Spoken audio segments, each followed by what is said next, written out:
Hi mga kalaps! Late upload na ito. Ito yung kakarating lang namin sa Cebu. And ayan na agad si Renren.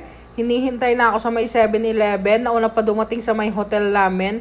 Kasi yung 7-Eleven ay katapat lang ng hotel namin.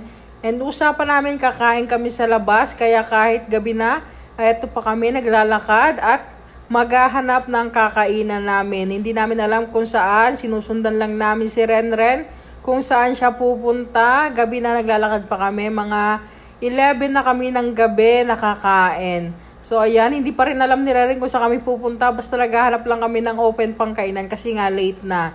So ayan, ang dilim na kung saan na kami napunta. And finally, meron na kaming makikitang kainan kasi may ilaw-ilaw na dyan. Ayan, sabi ni Renren dito ata meron. And finally, meron nga. Need pa namin tumawid. And dito kami napunta sa Spicy Chicken and Beer. Para siyang Korean resto bar. Ayan, buti bukas pa ng gabi. And marami pang tao, mostly mga foreigners. So ayan, nakapasok na kami sa loob. Ready to order na kami. Pinapapili ko si Renren kung anong gusto niyang orderin. Pero sabi niya kami na raw bahala. Kaya inis-inisin na lang muna natin siya habang naghihintay tayo ng food kasi ang tahimik niya. Ren, kaway ka rin. May live band din sila rito. Ang ganda ng mga tugtugan.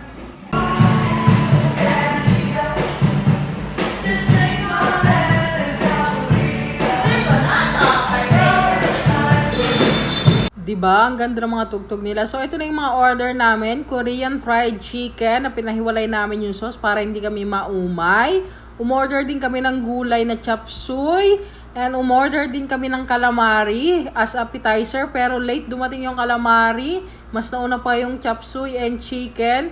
Kaya inulam na lang rin namin siya. So ayan na yung calamari. Malalaki naman yung slice. Pero konti lang. Pero okay naman. Masarap naman. And ayan na yung in-order namin lahat. With the drinks of mango shake. Ayan. Mango shake yung drinks namin that night. And after namin kumain, pauwi na rin kami agad. Pauwi na kami. Tapos na kami kumain. Dito ako kanina, oh. Ren, ayaw mo ba matulog dyan? Ha? Magre-review ka pa. Ayaw niya matulog dyan sa hotel namin. Eh, gabi na kasi. Kaya tinatanong ko siya. Pero ayaw niya. Magre-review pa daw siya. Please like and follow for more!